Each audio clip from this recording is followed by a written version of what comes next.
Hi everyone. If you haven't yet subscribed, please subscribe. It's great for the channel and also it's absolutely free. Thank you. So in this video, I'm going to talk about Trump's Jupiter transits in 2024, but as I've done with the other planets up to now, give you some background on what it does in his chart, as well as what it was doing in 2016 and in 2020, for comparison and to throw some light on the situation. So in his chart, it's in the third sign, same sign as Neptune, and both those planets are stationary, and I mean really stationary. His Jupiter is within hours of being in a station, which makes it really, really strong and goes a long way to explain the very privileged life that he has enjoyed, and definitely provides a dose of good luck. No doubt about it. I mean, now that he's been attempted on twice and has survived both, that's one example, but there have been many, many other examples of this as well. However, that's on the upside. And yes, there's plenty of upside. And in the third sign, just like Neptune, for messaging, for all those same meanings, messaging, naming, news, any kind of information, any selling, it's wonderful. Trining his sun, unlike Neptune, because Neptune is involved in squares and oppositions, a much more complicated planet for him. The Jupiter is trining his sun, and his Uranus, his nodes, sextile his moon. It's a really strong, strong planet. However, it also throws square energy toward the 12th sign, which, if he were spiritually minded and he's not, then it would be okay. It would be a dynamic force toward building that particular area. But that's not what he does with that house. He does criminality. He does the bottom end of that house constantly. So in that sense, that Jupiter, which effectively is squaring the coalescing energy of Mercury, Venus, and Saturn in that 12th sign, becomes a lot more complicated. And Jupiter being the archetype of expansion, just think of things that expand and grow, which again is great if you are expanding your business, growing into anything. But in your psyche, it's that very force manifest on all levels. And so if you think of the energy going astray or being corrupted, expansion becomes overconfidence, becomes self-indulgence, becomes hyperbole. And self-indulgence can be anything from eating too much, spending too much. He certainly has done a ton of both of those.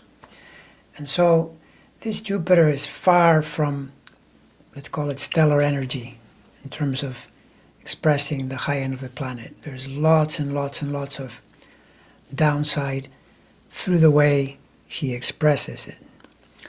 Now, the question then becomes, what is it doing in its cycles? When we look at 2016, this planet probably is the most clear correlation to his win, because in his progressions, think of the progressed chart as the days after your birth.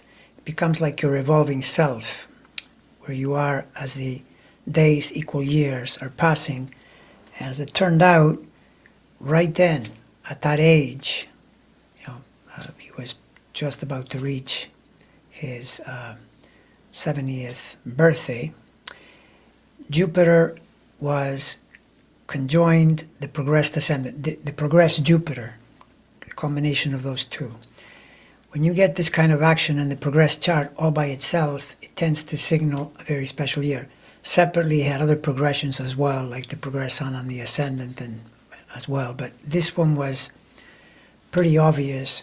In fact, in a sense, he peaks even before he gets the presidency, because 2015 was really the high water mark, right around coming down the escalator, that first debate, etc. That's the high point.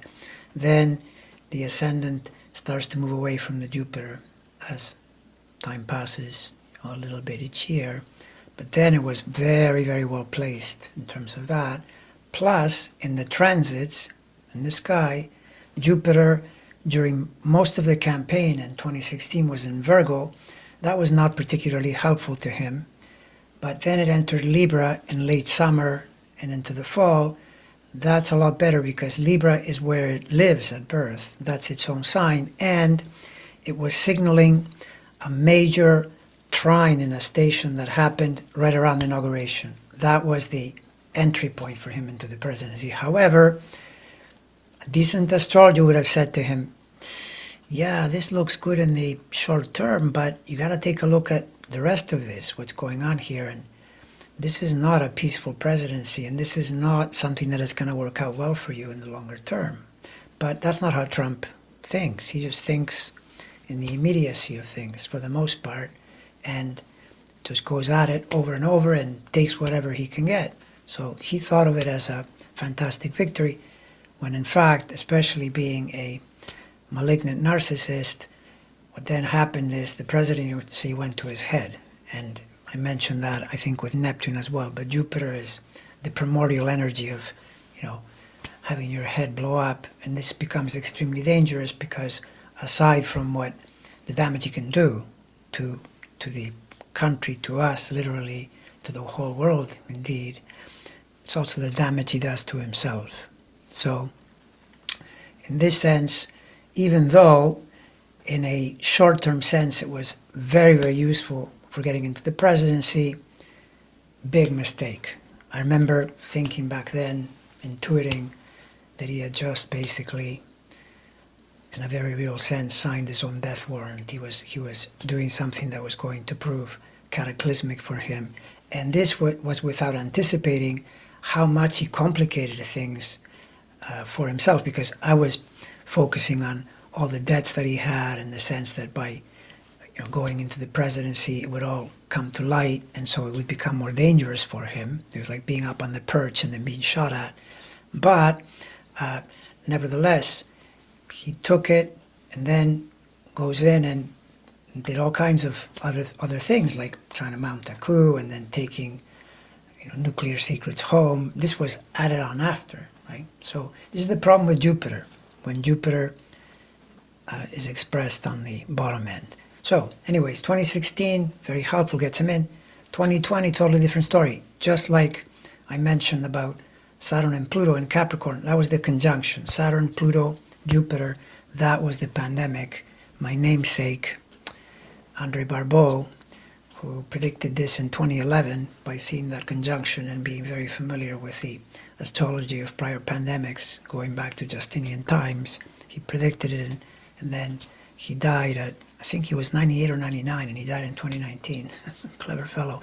But he predicted the pandemic. But Jupiter, Saturn, Pluto together, and talking here about just Jupiter then in Capricorn is not in a good place, because Jupiter then, in a sign like that, is doing the same thing as Saturn and Pluto. It was opposing the Saturn-Venus conjunction in the 12th house, and even though it was trining his midheaven, and there were astrologers that were saying this will bring him victory, I knew from the Saturn position and from this Jupiter position, which was not helping him, that he was going to lose.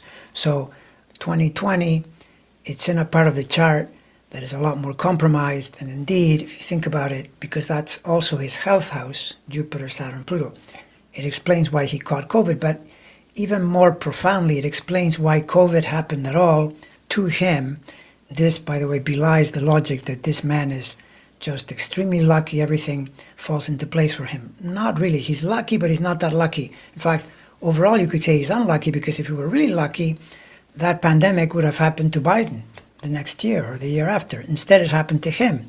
And he was uniquely unsuited to deal with something that required any kind of management, because he's a horrible manager.